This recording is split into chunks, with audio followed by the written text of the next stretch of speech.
Hello friends, welcome back to my channel. हम कर रहे हैं एचटेट के लिए जो नवंबर में होने वाला है उसके लिए series for the physics part जो हमारा आएगा 60 मार्क्स का। So this is our next topic, hydrogen atom. Hydrogen atom एक इजी टॉपिक है जिसमें डायरेक्ट क्वेश्चंस आते हैं। ऐसे बहुत ज़्यादा वाइड क्वेश्चंस नहीं आते, ऐसे नहीं क्वेश्चंस आते कि बहुत लंबे सॉल्व करने पड़े। इसमें मैंने दो इंक्लूड की हैं चीज़ें, एक हाइड्रोजन एटम, एक D Broglie wavelength. Most of the times इनके कंबाइंड क्वेश्चन भी आते हैं, सो दैट्स वाई यहाँ पर मैं की पॉइंट्स ही लेके चल रही हूँ, फॉर्मूलाज ही लेके चल रही हूँ। अगर आपको इसका डिटेल पढ़ना है तो please go to the +1 +2 books, वहाँ से पढ़ो, वहाँ से आपको ज़्यादा बेटर समझ आएगा। ये हमारा जो है, हम बोहर पोस्टुलेट पढ़ेंगे जो हाइड्रोजन एटम का बोहर ने दिए थे। बोहर की थ्योरी पढ़ेंगे जो उसने क्वांटम हाइपोथेसिस के बेसिस पे दी थी। उसके पोस्टुलेट्स क्या थे, जो पोस्टुलेट्स हमें चाहिए मैं सिर्फ वो लिख रही हूँ। आप एक बार इसको डिटेल में खुद बुक से पढ़ लेना प्लीज़। उसने बोला था जो एंगुलर, देखो, एक तो ये बोला था कि जितने भी हमारे इलेक्ट्रॉन्स हैं जो न्यूक्लियस के अराउंड घूमते हैं, देखो रदरफोर्ड मॉडल के बाद अल्फा पार्टिकल एक्सपेरिमेंट हुआ था, उसके बाद ये मॉडल आया था। उसमें क्या था, हमें इलेक्ट्रॉन्स की पोजीशन का आइडिया नहीं था। तो इसने बोला था कि सब इलेक्ट्रॉन्स एक ऑर्बिट में घूमते हैं जो डिस्क्रीट होती हैं, जो डिस्क्रीट ऑर्बिट्स है, इसीलिए इसको क्वांटम हाइपोथेसिस भी बोलते हैं। डिस्क्रीट ऑर्बिट्स होती है तो हर ऑर्बिट का एक अपना एंगुलर मोमेंटम होता है। That angular momentum is given by L is equal to n h cut, या फिर एच कट को लिखते हैं h/2π। इसको आप अपनी लैंग्वेज में जो भी बोलते हैं, मैं इसको एच कट ही बोलती हूँ। So value of h cut and there one more value h into c is the velocity of light. जब इन दोनों को मल्टीप्लाई करते हैं तो ये तीनों वैल्यूज़ मैंने यहाँ गिवन है, यहाँ लिख दिए हैं, इनको रट लेना क्योंकि ये डायरेक्टली यूज़ होती हैं। This value is 6.63 into 10⁻34, it's 1.01 into 1.01 into 10⁻−34 and HC is 1.98 into 10⁻−25। बहुत बार ये वैल्यू डायरेक्ट यूज़ होती हैं। सेकेंड पोस्टुलेट्स में इसने बोला था कि radiation between two allowed states, जैसे कि ये दो आपकी ऑर्बिट्स में इलेक्ट्रॉन्स हैं तो ये यहाँ से यहाँ भी ट्रांजिट कर सकता है, यहाँ से यहाँ भी ट्रांजिट कर सकता है। जब ये ट्रांजिशन होता है, ट्रांजिशन के टाइम पे वो एक एक रेडिएशन एमिट करता है। जो रेडिएशन एमिट की जाएगी उसकी फ्रिक्वेंसी इज गिवन बाय जिस स्टेट में से वो गया है उसकी एनर्जी माइनस जिस स्टेट में पहुंचा है उसकी एनर्जी बाय h। ये बोहर कंडीशन है, बोहर फ्रिक्वेंसी कंडीशन, इसको याद रखना, आगे यूज होएगी, पूछना मत मैम कहाँ से आ गई। Now moving to next. अब क्या था हमारे पास, जो हाइड्रोजन एटम था उसके लिए हमने कुछ पैरामीटर्स फाइंड आउट किए, लाइक R और उसकी energy, frequency, wave number. So for R this is the formula. हमें डेरिवेशंस नहीं करने हैं तो लीव द डेरिवेशंस। इनफैक्ट ये भी याद आप नहीं रख पाओ तो इट्स ओके। याद क्या रखना है यहाँ पे, R is equal to n square h² epsilon naught by pi mz e square. ठीक है, यहाँ पे जो n है we will take it as 1 क्योंकि हाइड्रोजन एटम में जो इलेक्ट्रॉन प्रेजेंट होता है वो फर्स्ट ऑर्बिट में प्रेजेंट होता है, that means n is equal to 1। और z is the atomic number of the atom, और हम यहाँ एटम यूज कर रहे हैं हाइड्रोजन तो उसका एटॉमिक नंबर है 1। जब इसको पुट करेंगे एप्सिलॉन नॉट, पाई और ई की वैल्यू पुट करेंगे। मैंने एक बार सबकी वैल्यूज गिवन दे दी है। एक जहाँ पर भी आप ये सब लिख रहे हो वहाँ पे साइड में कोई पेज बना लेना जहाँ पे आप ये सब वैल्यूज कॉन्स्टेंट्स नोट करते जाना। At the end of this series आपके पास इतने कॉन्स्टेंट्स हो जाएंगे कि आपको समझ आएगा कि पूरे 2 या 3 पेज भर चुके हैं कॉन्स्टेंट्स के। नाउ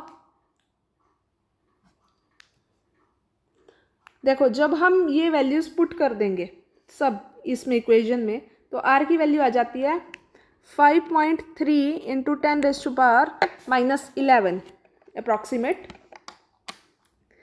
तो इसको अगर मैं कन्वर्ट करूँ मीटर से एंगस्ट्रॉम में तो ये आ गया 0.54। ये वैल्यू होती है बोहर रेडियस की वैल्यू, इसको बोलते हैं हम बोहर रेडियस।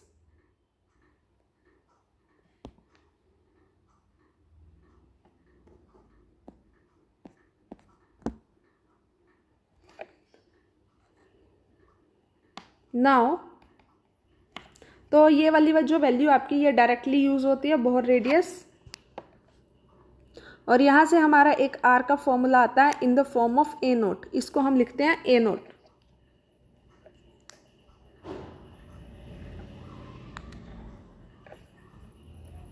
इसको लिख देते हैं ए नोट। इसकी फॉर्म में एक वैल्यू आ जाता है R n is equal to n square a naught. A naught is the value of the radius of the first orbit in hydrogen atom. उसके बाद में जितनी ऑर्बिट्स बढ़ती जाएंगी उसको एन स्क्वायर से मल्टीप्लाई करते जाना। Just a second. नाउ इसके बाद हम लेते हैं एनर्जी। टोटल एनर्जी क्या होगी, उसका फॉर्मूला होता है दिस। ये फॉर्मूला याद रख लेना, दिस इज इम्पॉर्टेंट। जो एनर्जी होती है वो क्वांटाइज्ड होती है, मतलब कि एन की वैल्यू के साथ चेंज होती है, and it is discrete values होती हैं। इसकी वैल्यूज़ याद रखनी है। जब फर्स्ट स्टेट में होंगे हम तो एनर्जी मिनिमम होगी and that state is stable. जैसे जैसे ऊपर वाली स्टेट्स में जाते जाएंगे एनर्जी की वैल्यू जो है बढ़ती जाएगी और वो स्टेट्स अनस्टेबल होती जाएंगी या एक्साइटेड स्टेट्स होती जाएंगी। तो यहाँ पे हमारा एक फॉर्मूला, जब हम इसको सॉल्व करते हैं एन स्क्वायर बाहर निकाल लेंगे, दिस ये फॉर्मूला आ जाता है। So for first energy value of energy is -13.6, for second it's 3.4 and it's now 1 point and so on. यहाँ से हमें फ्रिक्वेंसी की वैल्यू तो वैसे ही पता थी पोस्टुलेट से, तो यहाँ से हमारा जो वेव नंबर है वो आ जाता है ये, और वेव नंबर को हम लिख सकते हैं by this, and this is our Rydberg's constant. इसकी वैल्यू होती है 1.1 × 10⁻⁷ मीटर इनवर्स। यहाँ पर हम फॉर्मूला ये याद रखना है आपको और ये वैल्यू याद रखनी है, या ये याद ना भी रखोगे तो इट्स ओके। ये आ गया। इसके बेसिस पे अब हम अपनी हाइड्रोजन सीरीज़ निकालते हैं, spectral series of hydrogen atom. Important है। देखो, जब हमारा ट्रांजिशन, जब electron n is equal to 1 state में है और वो इससे अबव स्टेट्स में जाता जा रहा है, कभी इसमें चला गया कभी इसमें, जब 1 से ट्रांजिशन होगा तो वो बनाएगा हमारी लाइमन सीरीज़। लाइमन सीरीज़ के में जो भी फ्रिक्वेंसीज आएंगी वो लाई करेंगी यूवी रीजन में, और उसका फॉर्मूला बनता है ये। फॉर सेकेंड सीरीज़, जब सेकेंड से जब n इज इक्वल टू 2 से ऊपर ट्रांसमिट हो रहा है अलग अलग स्टेट्स में, तो उसकी जो फ्रिक्वेंसीज आएंगी वो विजिबल रीजन में लाई करेंगी। ऐसे ही थर्ड क्वेश्चन सीरीज बनती है हमारी। आई होप ये तो आपने पढ़ा होगा तो इतना एक्सप्लेन नहीं कर रही हूँ मैं, जस्ट पढ़ लेना एक बार दोबारा। Brackett series, Pfund series, ये तीनों लास्ट वाली सीरीज इंफ्रारेड रीजन में लाई करती हैं। इनका एक ग्राफ ऐसे होता है। So this is the diagram. यहाँ लाइमन सीरीज बन रही है। देखो यहाँ पर गैप जो है, एनर्जी लेवल्स बनाया मैंने, फर्स्ट एनर्जी और सेकंड एनर्जी लेवल में गैप होता है 10.2 इलेक्ट्रॉन वोल्ट का, फिर अगले में गैप कम होता जा रहा है, फिर अगले में कम, अगले में कम, और जो लास्ट वाले एनर्जी लेवल्स हैं वो एक दूसरे के ऊपर लाई कर जाते हैं। Next last topic is de Broglie wavelength. De Broglie ने क्या कहा था, that our matter, our particles behave like waves when they are in moving. जब भी कोई पार्टिकल मूव करता है तो उसके पीछे पीछे एक वेव एसोसिएट होती है, उस वेव को बोलते हैं मैटर वेव। मैटर वेव, उसके वेवलेंथ निकालने का तरीका क्या है, lambda is equal to h/p या h/mv।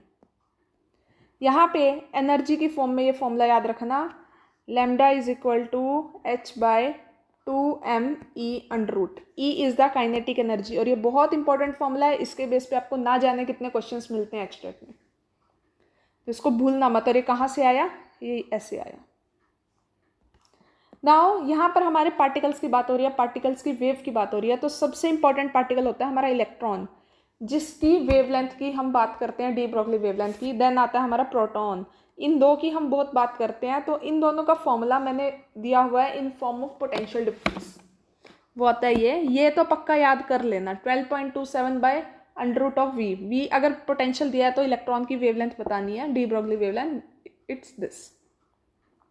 Now moving two questions. अब क्वेश्चंस में क्या है, मैंने यहाँ पे डी ब्रॉगली वेवलेंथ और हाइड्रोजन एटम दोनों के क्वेश्चंस ही लिए हैं। बहुत ज़्यादा क्वेश्चंस नहीं हैं, बट बहुत इंपॉर्टेंट क्वेश्चंस हैं, ऐसे क्वेश्चंस जो आपको स्किप नहीं करने चाहिए। हर साल 1 या 2 क्वेश्चंस आपको मिलते हैं इस टॉपिक से, और ये आपको स्किप नहीं करने चाहिए। ईजी क्वेश्चंस हैं। लाइक आप बोल रहे हो ना इलेक्ट्रोस्टैटिक्स करवाओ, मैग्नेटिज्म करवाओ, वो करवाऊंगी, बट ये वाले जो टॉपिक्स अभी करवा रही हूँ ये ऐसे टॉपिक्स हैं, एक बार पढ़ के नोट्स बना के रख दो, एंड एट द एंड जब एग्ज़ाम को थोड़ा टाइम रह गया तो एक बार फटाफट क्विक रिवीजन ले लो। बट इलेक्ट्रोस्टैटिक्स और मैग्नेटिज्म इज़ प्लानिंग कि मैं थोड़ा रुक के करवाऊँ ताकि वो याद रहे पेपर तक अच्छे से। थोड़ा डिटेल में करवाना पड़ेगा तो उसके लिए नोट्स बनाने में भी टाइम लगता है। इफ़ यू थिंक कि ये नोट्स बने बनाए मैम को मिलते हैं, तो ऐसा कुछ नहीं है। मैं इनको खुद हैंड रिटन नोट्स हैं, खुद प्रिपेयर करती हूँ, खुद ही क्वेश्चंस ढूंढती हूँ, खुद ही लिखती हूँ, सब कुछ खुद ढूंढती हूँ इसमें। मैंने प्रीवियस ईयर क्वेश्चंस यहाँ पे जो इंक्लूड किए हैं वो सबसे पहले हमारे लास्ट पेपर के 2024 वाला इंक्लूड किया पहला।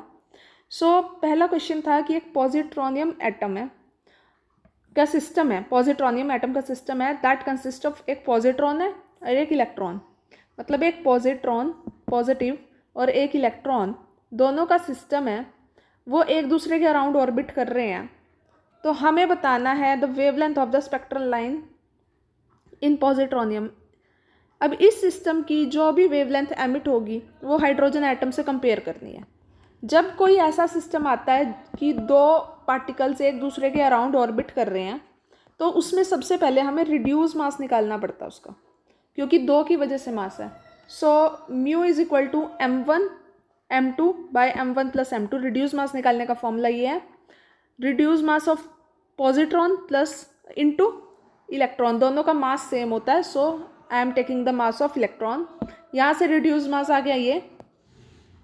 As we know the lambda is proportional to the mass, तो lambda of positron is proportional to the reduced mass of the positron, and the lambda of the hydrogen, मतलब wavelength of hydrogen atom is proportional to its mass।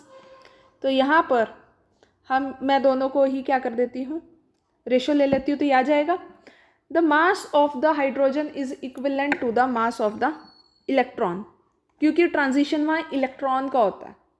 हम वहाँ पूरा hydrogen का अगर मास उठाएंगे वो नहीं लेना, हमें वो लेना है कि जिसकी वजह से ट्रांजिशन है। तो मास ऑफ इलेक्ट्रॉन बाय me/2, तो ये आ गया 2। So this is the answer. Moving to question number 2। ये क्वेश्चन है, इसमें बोला हुआ है कि एक बोर एटम मॉडल है। ऐसे तो देखो मेरे हिसाब से ये क्वेश्चन मैग्नेटिक फील्ड में मैग्नेटिज्म में इंक्लूड करना चाहिए मुझे, बट यहाँ पे Bohr model of hydrogen atom एक वर्ड प्रॉपर दे दिया, तो वो लोग इसको हाइड्रोजन एटम में कंसिडर करेंगे। हाइड्रोजन एटम है, उसका हमें निकालना है मैग्नेटिक फील्ड। रेडियस दिया हुआ है, फ्रिक्वेंसी दी हुई है, मैग्नेटिक फील्ड निकालना है at the centre of the loop. उसका क्या फॉर्मूला हमें पता ही है, which is equal to B is equal to μ0I/2r। ये फॉर्मूला याद रख लेना, ये इंपॉर्टेंट फॉर्मूला है किसी भी लूप के सेंटर पे मैग्नेटिक फील्ड निकालने का। This is the good formula. μ0 की वैल्यू सबको पता है, 2 की वैल्यू, r की वैल्यू गिवन है, I की वैल्यू निकालना है। This is the only thing, यहाँ I की वैल्यू यहाँ पे हाइड्रोजन एटम में जो निकालेंगे विच इज इक्वल टू E/F होती है। ये फॉर्मूला कहाँ से आया, कैसे आया, वो आप लोग खुद फाइंड आउट करो। I am just giving the formula here. यहाँ पे इसको सब वैल्यूज पुट करेंगे, सॉल्व करेंगे, तो ये आ जाएगा आंसर। ये आ जाएगा in tesla which is equal to weber per metre square, क्योंकि यहाँ पे यूनिट्स भी देखो ना, वेबर पर मीटर स्क्वायर में आंसर मांगा है, which is Tesla. Next question, अब स्टार्टिंग से स्टार्ट करते हैं क्वेश्चंस। 2018 का क्वेश्चन है ये। इसमें बोला है कि इलेक्ट्रॉन है, ग्राउंड स्टेट में है हाइड्रोजन एटम में, वो एनर्जी एब्जॉर्ब कर रहा है कितनी, 1.5 times of the minimum energy needed to escape. Escape होने के लिए जितनी एनर्जी चाहिए उससे 1.5 टाइम्स कर रहा है एब्जॉर्ब। तो जो इलेक्ट्रॉन एमिट हुआ है हमें उसका क्या बतानी है, डी ब्रोगली वेवलेंथ। देखो अब इसमें दोनों इंक्लूड कर दिए ना इन्होंने। किसी भी इलेक्ट्रॉन को अपने ग्राउंड स्टेट से हाइड्रोजन एटम में निकलने के लिए कितनी एनर्जी चाहिए, ये जो उसकी फर्स्ट स्टेट की ग्राउंड स्टेट की एनर्जी है, बस साइन उल्टा कर देंगे, वो होता है -13.6। जब इसको पॉजिटिव में इतनी एनर्जी मिल जाएगी, एब्जॉर्ब कर लेगा, तो उसको वो वहाँ से एमिट हो जाएगा। एनर्जी एब्जॉर्ब कितनी की है उसने, कितनी एनर्जी हमने दी है उसे, जितनी ये एनर्जी थी उसका 1.5, तो इतनी आ गई। तो बेसिकली उसकी काइनेटिक एनर्जी कितनी होगी, काइनेटिक एनर्जी तो उतनी ही होगी ना, कितनी टोटल एनर्जी थी उसकी, इतनी इतनी एनर्जी उसने वेस्ट कर दी उस बाउंड स्टेट से, उस बाउंड स्टेट से निकलने में, तो इतनी बची है उसकी काइनेटिक एनर्जी। और मैंने एक फॉर्मूला बताया था डी ब्रोगली वेवलेंथ का with respect to kinetic energy, this is the formula, यहाँ पे हम पुट करेंगे सब and this is our answer. अब देखो किसी को अगर ये देखना है कि सॉल्व कैसे करते हैं इतनी बड़ी बड़ी इक्वेशंस, तो पता है क्या करो, मैंने इसीलिए बीच में सॉल्व नहीं किया, इस इक्वेशन को लो, खुद सॉल्व करो and find out the answer. अप्रॉक्सीमेट्स answer आएंगे, अप्रॉक्सीमेट से ही आप अपना आंसर चूज करो। क्वेश्चन नंबर 4, ये भी 2018 का ही है, क्वेश्चन अच्छा है ये। इसमें बोला है कि इनिशियली एक स्टेशनरी एटम है जो ट्रांजिशन लेता है 4 से 1 स्टेट में, उसका रिकॉयल मोमेंटम निकालना है, और in terms of this unit भी दी हुई है किस टर्म में, उसकी एनर्जी कैसे निकालेंगे। ट्रांजिशन कहाँ से हुई है, 4 से 1 में, तो ट्रांजिशन के लिए ये आ जाएगा। यहाँ पे देखो एनर्जी निकाल रही हूँ मैं, तो वेव नंबर नहीं निकाल रही, अगर एनर्जी निकाल रही तो यहाँ जो यूज़ होगा वो रिडबर्ग्स कांस्टेंट नहीं यूज़ होगा, 13.6 यूज़ होगा, जो लोएस्ट उसकी ई नोट थी वो आ गई 12.75 इलेक्ट्रॉन वोल्ट। मोमेंटम कैसे निकालते हैं, momentum is equal to energy by c, let's see, momentum is equal to E by c, यहाँ पे एनर्जी लिख लो, यहाँ सी। अब जो ये है दिस इज द यूनिट, अब ये यूनिट है तो ये आ गया हमारा मोमेंटम। बस ये चीज़ बतानी थी यहाँ कि सी की वैल्यू पुट नहीं होगी, सॉल्व करके कुछ नहीं आने वाला, क्योंकि इसकी यूनिट ये दे रखी है। क्वेश्चन नंबर 5 फ्रॉम 2019, ये क्वेश्चन इंपॉर्टेंट है, ऐसा ही क्वेश्चन उससे नेक्स्ट ईयर 2020 में भी रिपीट हुआ था ये। इसमें बोला है कि kinetic energy for a relativistic electron of rest mass M naught, जिसका रेस्ट मास एम नोट है, उसकी काइनेटिक एनर्जी के है, तो उसकी वेवलेंथ बतानी है in terms of kinetic energy. देखो जब भी एक रिलेटिविस्टिक पार्टिकल की बात करेंगे तो हम उसकी एनर्जी का फॉर्मूला लेंगे ये, जब तक हम एक नॉर्मल पार्टिकल की बात कर रहे हैं तो हम क्या लेंगे, उसकी kinetic energy plus potential energy, but जब हम एक रिलेटिविस्टिक पार्टिकल की बात कर रहे हैं तो total energy is given by E square is equal to P C square plus M naught C square, M naught C square is the rest mass energy का स्क्वेयर। ये इक्वेशन याद रखो फॉर अ रिलेटिविस्टिक पार्टिकल, ये कई जगह use होती है। Now kinetic energy of that particle is given by total energy minus rest mass energy. यहाँ से E की वैल्यू आ गई, यहाँ से B की वैल्यू है, इस इक्वेशन 1 इक्वेशन 2, इक्वेशन 2 का स्क्वायर करके दोनों को इक्वेट कर दो, ये आ गया। यहाँ से इसका होल स्क्वायर खोल दो, a square plus b square plus 2ab, ये आ गया, इससे ये कट गया, ये बच गया हमारे पास। अब P की वैल्यू आ गई दिस। अब हमें निकालना है D Broglie wavelength, so D Broglie wavelength is given bye h/p, ये आ गई। सो इसके अगले वाला क्वेश्चंस मैंने सॉल्व किए हुए हैं, पर इसमें सेम एक क्वेश्चन रिपीट हो रहा है तो वो मैं सॉल्व नहीं करूँगी, वो आप लोग खुद सॉल्व करेंगे। Next question number 6, easy question है।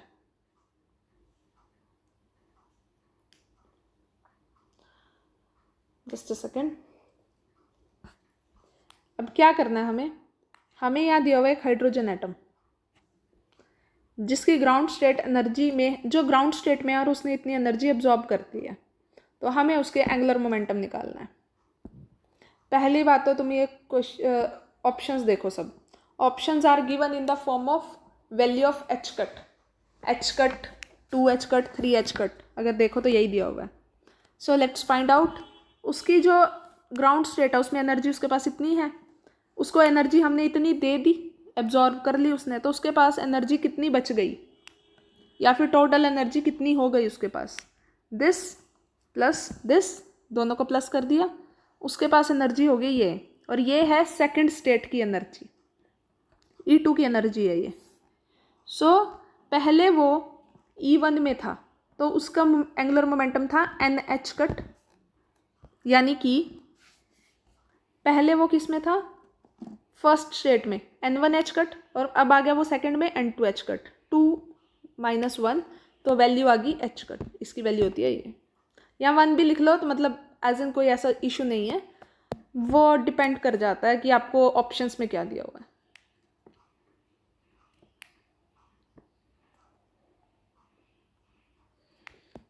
नेक्स्ट क्वेश्चन, ये क्वेश्चन आप खुद पढ़ लो एक बार, ये 2020 में क्वेश्चन है। अभी जो मैंने 5th क्वेश्चन करवाया है उसी का क्वेश्चन, उसी का है ये क्वेश्चन, वैसे ही सॉल्व होगा एज इट इज़, बस उसमें हमें डी ब्रोगली वेवलेंथ निकालनी थी, यहाँ हमें मास निकालना है। So this is the question, take screenshot and solve it. इसका सॉल्यूशन भी है इसके नीचे, मैं सॉल्यूशन भी दिखा रही हूँ। So this is the solution, यहाँ भी स्क्रीनशॉट ले लो and solve it yourself. Next 8th question,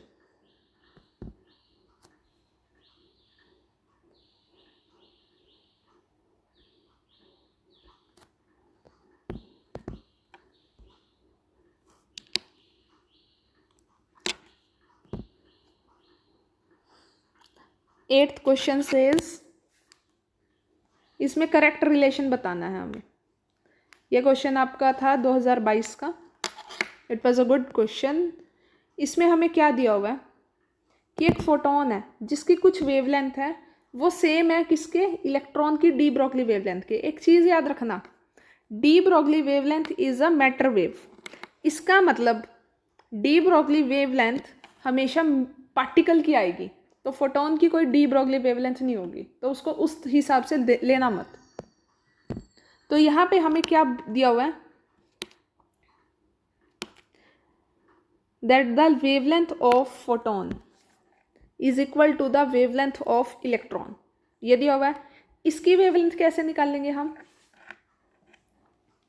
Hc by energy, in forms of energy change करना है। और इसकी वेवलेंथ कैसे निकालेंगे, डी ब्रोगली वेवलेंथ है तो H/2me। आप इन टर्म्स ऑफ एनर्जी भी चेंज कर सकते हो, इन टर्म्स ऑफ मोमेंटम भी चेंज कर सकते हो, डिपेंड्स ऑन यू, क्योंकि आपका दिमाग उस टाइम पे कहाँ प्रोसेस करता है। क्योंकि देखो ऑप्शंस में मोमेंटम पे भी दिया हुआ है और एनर्जी में भी दिया हुआ रिलेशन, तो कहाँ पे आप प्रोसेस करते हो that is up to you. कोई बात नहीं, अगर मोमेंटम वाला फेल होगा तो अपने आप एनर्जी में कन्वर्ट करेंगे ही। तो हम इसको ले जाते हैं ऐसे, सॉल्व किया। अब इसको जो ये एक्स्ट्रा बचा है इसको हम चेंज कर देंगे ऐसे। एनर्जी क्या होती है, काइनेटिक एनर्जी है, that is equal to ½ mv²। M की वैल्यू आ गई, ये पुट कर दो एम की वैल्यू इसमें, तो ये आ जाएगा हमारे पास। So this is the answer. Question number 9, ये क्वेश्चन आप खुद करेंगे, मैंने सॉल्व किया हुआ है, सेम क्वेश्चन अभी पीछे करवाया है। बस मैं यही बताना चाह रही हूँ कि इस वाले टॉपिक में कॉन्सेप्ट्स घुमा के रिपीट होते हैं। अगर आपने एक क्वेश्चन किया है तो सेम एज इट इज़ आपको सेकंड क्वेश्चन भी मिल जाएगा। ना ये 2021 का क्वेश्चन है, ये ऐसे सॉल्व होगा, कुछ नहीं है इसमें, बस एनर्जी डिफरेंस पता होना चाहिए आपको कितना है। नाउ नेक्स्ट क्वेश्चन, ये क्वेश्चन है आपका 2023 के पेपर में से। 2023 का पेपर मेरे को थोड़ा वियर्ड लगता है तो मैं उसमें से कम ही क्वेश्चन उठाती हूँ। वो पैटर्न पे था ही नहीं पेपर, ठीक है, तो वो पैटर्न बेस्ड पेपर नहीं था, तो बस क्वेश्चंस ले लेती हूँ वहाँ से, but it's not that good pattern based question. 2024 का पैटर्न बेस्ड पेपर था। अब ये समझ के चलो वो 2024 का पेपर जो आया है अब वो क्राइटेरिया आपका, और उसी के बेस पे अब वही पैटर्न सेट होके पेपर आएगा वहाँ, क्योंकि 2024 में आपने नोटिस किया या नहीं, उसमें एक HTET का पैटर्न सेट कर दिया गया, क्योंकि अभी तक फिजिक्स के सब्जेक्ट का पैटर्न सेट नहीं था। बाकी सब्जेक्ट्स का जनरल का पैटर्न सेट था बट उसका नहीं था। सो this is the last question. इसमें बोला कि एक एब्जॉर्प्शन स्पेक्ट्रम बना हाइड्रोजन का, तो जो एब्जॉर्प्शन लाइंस होंगी वो कौन से सीरीज की होंगी। हाइड्रोजन एटम का जब एब्जॉर्प्शन स्पेक्ट्रम बनेगा तो मतलब n is equal to 1 ground state में पड़ा है वो, और ग्राउंड स्टेट से एब्जॉर्ब करके हायर स्टेट्स में जाएगा। जब n इज इक्वल टू 1 से एब्जॉर्ब होगा कुछ भी तो कौन सी सीरीज बनेगी, Lyman series. So thank you so much, this is for all today. Next topic let's decide मुझे लगता है इलेक्ट्रोस्टैटिक्स ही करवा देना चाहिए, बट इलेक्ट्रोस्टैटिक्स में भी पूरी इलेक्ट्रोस्टैटिक्स लेने की नीड नहीं है। मैं भी उसे पार्ट्स में डिवाइड करूँगी, लाइक कैपेसिटर एक डिफरेंट टॉपिक रखूँगी, कैपेसिटर से हमेशा अलग क्वेश्चंस आते हैं, और बाकी टॉपिक्स को सेपरेट करूँगी। ऐसे ही मैग्नेटिज्म, बट उनकी वीडियोस बनाने में थोड़ा टाइम लग सकता है, so please wait for the next video. Till then आप अपने प्लेलिस्ट सेक्शन में जाइए और वहाँ पर सारी वीडियोस को रिपीटेड मोड पे देख सकते हैं। अभी तक मैंने 5-6 टॉपिक्स करवा दिए हैं और आप उनको ही प्रैक्टिस करें तो वेल एंड गुड। और टेलीग्राम पे मैं जो आपको क्वेश्चन देती हूँ, प्रैक्टिस क्वेश्चंस, वो उनका सॉल्यूशन नहीं दूंगी मैं, उनका सिर्फ की दूंगी, आंसर की साथ में, ताकि आप लोग प्रैक्टिस कर सको। अगर आपको डाउट है तो वो चैनल मैंने ओपन ही इसलिए रखा हुआ है चैट के लिए, ताकि आप लोग अपने डाउट्स वहाँ पे डालो, डिस्कस करो, वहाँ पे आपकी अपने आप ही कम्युनिटी बन जाएगी डिस्कशन की। तो जब डिस्कस होंगे क्वेश्चंस तो सबको पता चलेगा ना कि क्या क्वेश्चन में प्रॉब्लम है और क्या में नहीं। Thank you so much. कोई डाउट क्वेरी हो तो आप मुझे टेलीग्राम या फिर कमेंट सेक्शंस में बता सकते हैं।